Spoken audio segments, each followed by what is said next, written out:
17 जनवरी 1950। Boston की एक बिल्कुल नॉर्मल सी रात लग रही थी, लेकिन अंदर ही अंदर 11 आदमी लालाच और एम्बिशन से भरे हुए एक ऐसा क्राइम करने जा रहे थे जो अमेरिका के हिस्ट्री का सबसे बड़ा रॉबरी बन गया। ये था क्राइम ऑफ द सेंचुरी। सिर्फ 35 मिनट्स के अंदर ये लोग आज के वैल्यू के हिसाब से $30 मिलियन से भी ज़्यादा लूट कर गायब हो गए। ये कहानी है ग्रेट ब्रिंक्स रॉबरी की, रियल लाइफ का ओशंस 11। ब्रिंक्स बिल्डिंग, एक अनब्रेकेबल सेफ। 1940s में बॉस्टन में एक मशहूर बिल्डिंग थी। ये बिल्डिंग किसी हिस्टोरिकल मॉन्यूमेंट के लिए फेमस नहीं थी, बल्कि इसलिए फेमस थी क्योंकि ये बिल्डिंग एक ह्यूज वॉल्ट की तरह काम कर रही थी। इसके अंदर कैश, चेक्स और वैल्यूएबल आइटम्स के मिलियंस ऑफ डॉलर्स रखे थे। ये बिल्डिंग ब्रिंक्स कंपनी की थी, जो एक फाइनेंशियल सिक्योरिटी फर्म थी। उस टाइम ब्रिंक्स बिल्डिंग को अमेरिका के सबसे सिक्योर बिल्डिंग्स में से एक माना जाता था, एक ऐसा सेफ जिसे तोड़ना इम्पॉसिबल लगता था। एंथोनी पीनो का प्लान, लेकिन एक आदमी था जो कन्विंस्ड नहीं था। उसका नाम था एंथोनी पीनो, एक करियर क्रिमिनल जो बॉस्टन के नॉर्थ एंड में पेटी थेफ्ट्स करता था।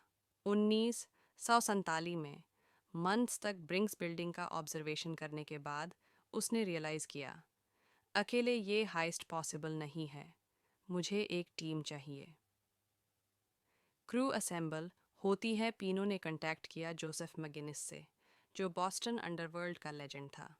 फिर उन्होंने कुछ टफ लोग रिक्रूट किए, Joseph Specs O'Keefe, Stanley Gusciora, Vincent Costa, lookout Pino का brother in law, John Banfield getaway driver, James Ignatius Faherty armed robbery expert, और बाकी members Adolph Maffie, Michael Vincent Geagan, Thomas Francis Richardson, Henry baker.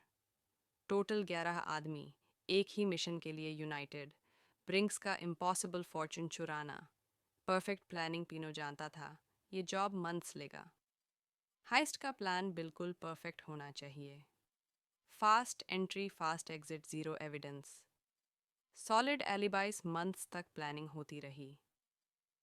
पीनो ने study किया Brink's का daily schedule, shipments, lights का timing, guards का routine.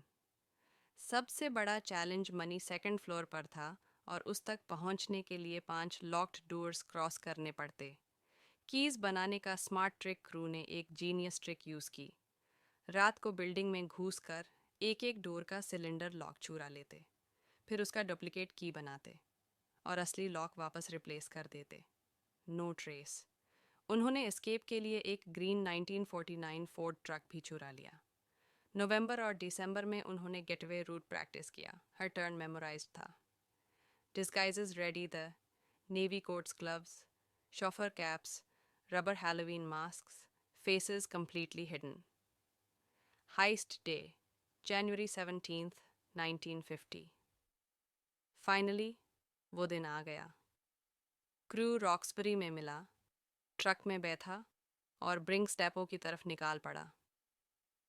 अंदर जाकर employees को फ्लोर पे गिरा दिया, हाथ बांध दिए, माउथ टेप कर दिया। सिर्फ 35 मिनट्स में वॉल्ट खाली। लूट, $1.5 मिलियन कैश, 1950 वैल्यू। फिर वो नाइट में वैनिश हो गए। परफेक्ट रॉबरी, या ऐसा लग रहा था। 6 इयर्स का काउंटडाउन, स्टेट लॉ के हिसाब से स्टैट्यूट ऑफ लिमिटेशंस 6 इयर्स थी। अगर ये क्रू 6 साल तक बच जाते तो कभी अरेस्ट नहीं हो सकते थे। Clock ticking. इन्वेस्टिगेशन स्टार्ट होती है, पुलिस और FBI तुरंत पहुंच गए। एम्प्लॉयज़ कुछ क्लियरली नहीं बता पाए, बस इतना बोला, रॉबर्स प्रोफेशनल्स थी, मूवमेंट्स रोबोटिक थे, they spoke very little. Evidence सिर्फ मास्क टेप। हैड 4 गन्स का मेंशन, गन्स रिवर के पास मिलती हैं। 2 वीक्स बाद मिस्टिक रिवर के पास बछौन को एक स्टोलन गन मिला। नेक्स्ट डे और गन्स मिली, सब रस्टेड कंडीशन में। अथॉरिटीज़ ने ब्रिंक्स एम्प्लॉयज़ और सस्पेक्ट्स को क्वेश्चन करना स्टार्ट किया। ब्रिंक्स ने रिवॉर्ड अनाउंस किया, $100,000 फॉर इंफॉर्मेशन। ओकीफ और गश्योरा अरेस्ट हो जाते हैं। क्रू का सबसे बड़ा प्रॉब्लम ये था, 6 इयर्स तक क्लीन रहना, लेकिन ओकीफ और गश्योरा अपनी क्रिमिनल हैबिट्स नहीं छोड़ पाए। वो रोड ट्रिप्स पे जाते, मतलब बर्गलरीज। पेंसिल्वेनिया में पकड़े गए। ओकीफ को 3 इयर्स, गशियोरा को 5 से 20 इयर्स जेल।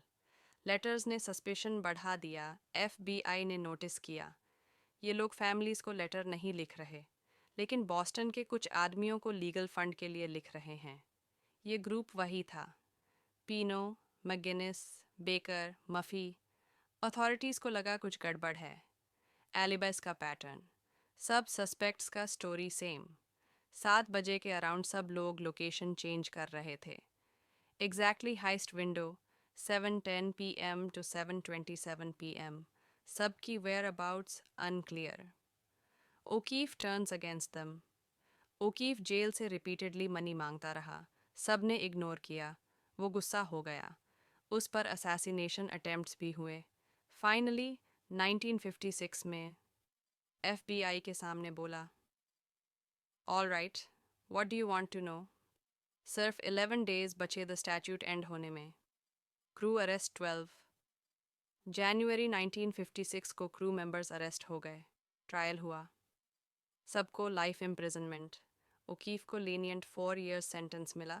मनी कहाँ है? पुलिस को थोड़ा कैश मिला, $60,000 एक हिडन मेटल कंटेनर में, लेकिन $1.1 मिलियन आज तक मिसिंग है।